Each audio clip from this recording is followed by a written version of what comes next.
Hi, I'm Mallika Ishwaran, a senior economist and head of policy strategy within Shell's Global Scenarios team. So, Mallika, thank you so much for doing this interview with us. This is obviously one of the most important topics on the planet that we're going to be talking about today. And of course, this applies to Canada as well. Now, what are the major forces and drivers, as well as uncertainties and constraints that are currently defining our global energy system? Yes, so I think, there are a lot. Energy is a very personal thing. It affects every single part of society, of our economy. And so there are lots of drivers that affect how the energy system evolves, over time in particular geographies. But I think that the two sort of main trends that I would see in this context are firstly around reducing greenhouse gas emissions. So that, getting the emissions from the energy use and production down is a key objective that will drive the shape and size of the energy system in the future. I mean, the other sort of side of it is the fact that energy is a key enabler of economic growth, of development in countries that are, emerging and developing. And so how do you balance, to me, the conundrum is how do you balance that, more energy required for people to attain a higher standard of living with the fact that we need to reduce these emissions coming from energy in order to address and tackle the problem of climate change. I'm wondering in what ways the pandemic has impacted your scenarios modeling. So we've just released a scenario called Rethinking the 2020s. And basically what that does is explore three different pathways by which how the countries can come out of the pandemic on the other side of it. So they explore three different sort of societal priorities in terms of how a country chooses to recover. And so we have the three scenarios are called health, wealth, and security. And our health is very much focused on, sort of the prioritizing health outcomes, making sure, that the pandemic protects health in the longer term. And so this is about putting in place new social norms, such as around social distancing, new business models that help support this new way of living, and also new ways of working and collaborating to deal with this kind of, unprecedented, really, situation that we have. And in that kind of a scenario, you find that there's a lot of support and public recognition and appreciation of the public good, of taking society together forward in a way that no one's left behind and everyone sort of benefits out of it. And so in this kind of environment, you have very much of a green recovery kind of focus of governments. So as they're looking to recover, they tend to look and invest in infrastructure and other things that are also green, as well as sort of supporting jobs and the economy in the short term. Now, the second sort of scenario is wealth, and that very much focuses on getting economic activity back, opening up and managing the pandemic. So in some sense, you have to live with the pandemic, and you manage that to the minimum while opening up the economy. And this is very much around, making sure business returns to its conventional norms pre-pandemic. So, sort of bringing back growth and jobs in conventional sectors rather than sort of the new green sectors. Now, the third scenario is security.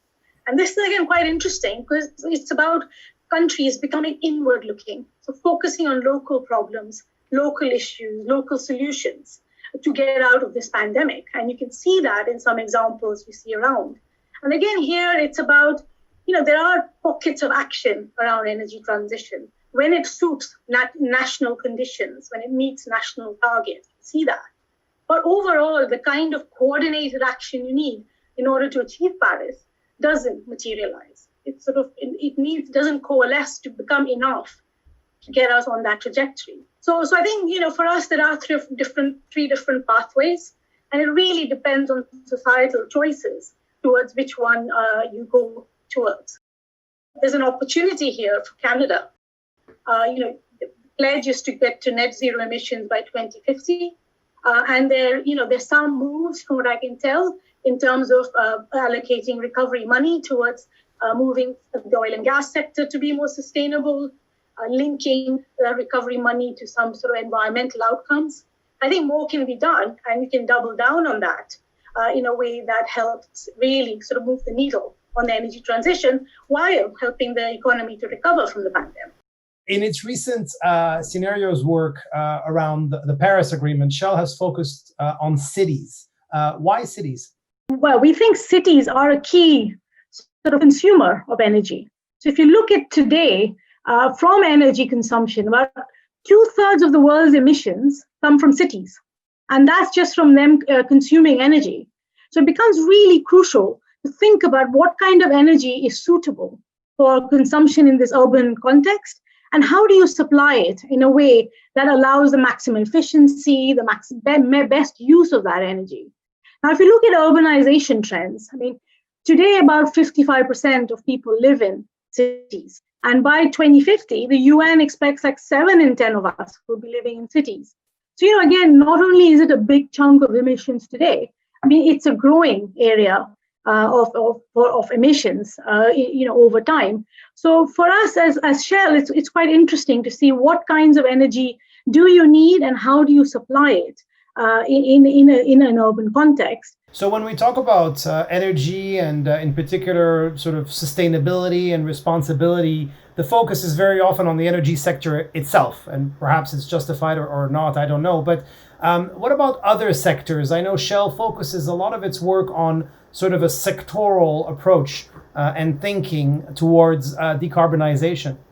So it's sort of a way for us.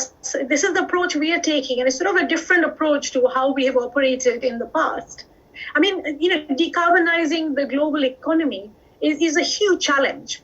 And for us, a sectoral approach is one way to break it down into sort of parts where you can assess and think about how do you make that change. So we started thinking not just about the supply side of how energy is supplied, but also about how energy is consumed. And that takes you to the sectoral approach. Because people, how they consume energies in their home versus their car versus businesses that are running, producing things, it's very different in terms of how and what energy is needed in those different sectors.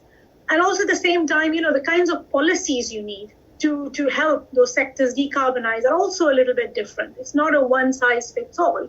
And then finally, I think what we realize is the technologies and fuel solutions that you want in these sectors are different. I mean, you might be able to electrify a lot of buildings, but how do you electrify air travel? You need to have a different kind of solution to decarbonize aviation versus buildings. So for us, the sectoral approach is a way of disaggregating this really tough problem into ways into thinking about concrete action, particularly in sectors where Shell is active. So, some of these sectors we are active in are what they call the harder to abate sectors. So there's not an obvious solution today in terms of how you decarbonize that sector. I mean, you're talking about shipping, you're talking about aviation, you're talking about road freight, you're talking about heavy industry like steel or chemicals. And these are, the solutions electrification is not necessarily the solution. And the solutions that you do need are not quite cost competitive with fossil fuels today. So for us, the sectoral approach is firstly, we have to think about supply and demand a little bit separately. And we have to think about them quite separately in terms of technology, policy, as well as people's preferences. So that firstly, helps us to sort of unpick the problem and come up with solutions. The other aspect of this is that for us as a supply company, it's no longer enough for us to just think about how do we supply what's needed, whether that's low carbon electricity or whether that's hydrogen or biofuels. We can't just think about supply just from our perspective and draw the boundary around us.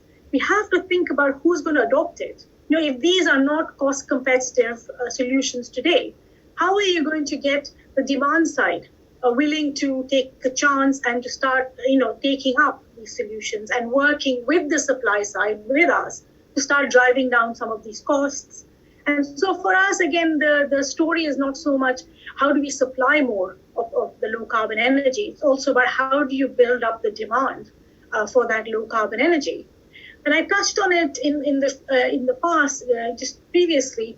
It's also infrastructure. So you can build up all the supply you want, you can build up all the demand you want, but unless you're able to move it, supply is able to move to match demand, you're not going to get very far. And I think infrastructure there, it becomes really important, whether it's sort of like electricity grid infrastructure to connect renewables rich places with where the demand centers are in cities, for example, or it's about, hydrogen, producing hydrogen and moving it around to where it's needed. So energy conversations globally tend to be quite polarized. And in Canada, that's the case too, very much so.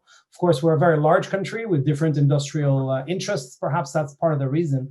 But how can we stimulate more productive energy conversations in Canada that are inclusive and also inclusive of Indigenous populations and our youth, for instance? Yeah, and this is something our scenarios have focused a lot on the energy system changes. And, what do you need to come in, how much electrification, how much hydrogen, and it's quite technical. But in more and more, we're finding that you cannot move away from the economics and the socio-economic aspect of transitions. And, if you think about it, getting to the goal of Paris is 30 years away. 2050 is what we're looking at. 30 years is not long in terms of system transformation. And if you want to make progress at that pace, it's not just a technical question. It becomes very much a societal question, and the need to bring society and different parts of society together with you to support that transition. Otherwise, you're just going to get held up at different points, and you're just going to not have that speed that you need to make the change.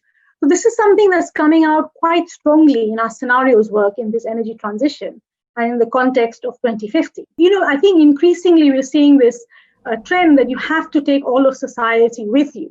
And firstly, on a very pragmatic level, you need that to make progress.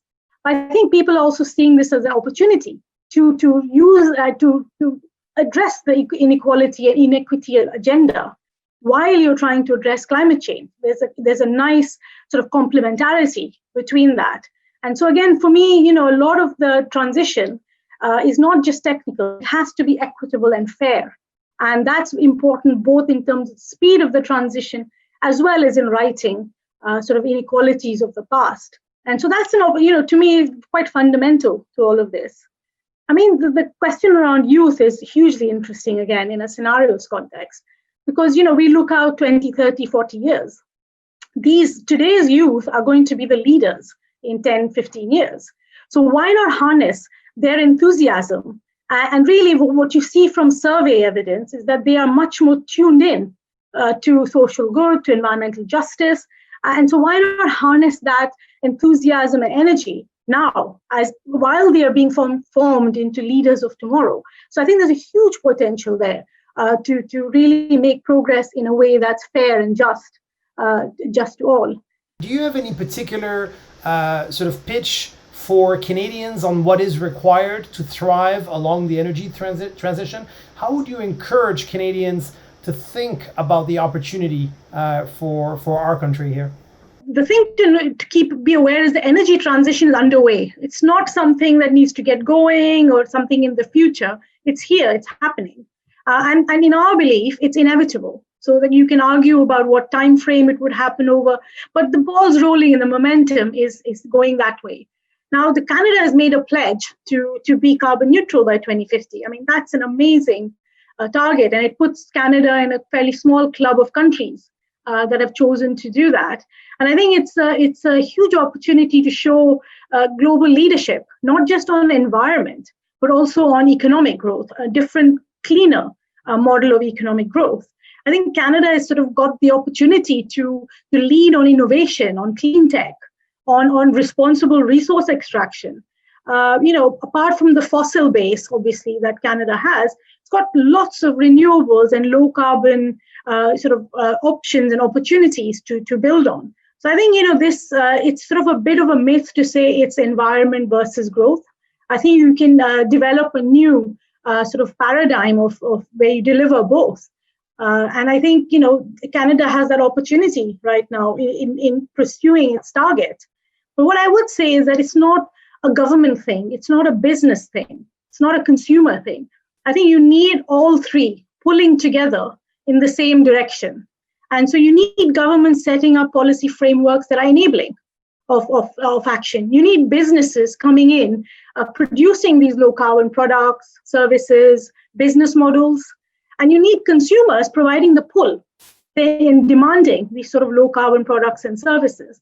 And if you have that virtuous cycle being created of action, I think the world and Canada and the world are both, so well placed to achieve these goals of the Paris Agreement and to decarbonize in line with that. So that's sort of the pitch I would give, that this is an immense opportunity, and an immense opportunity not just in a technical sense, but in a societal sense to deliver this agenda in a way that benefits all.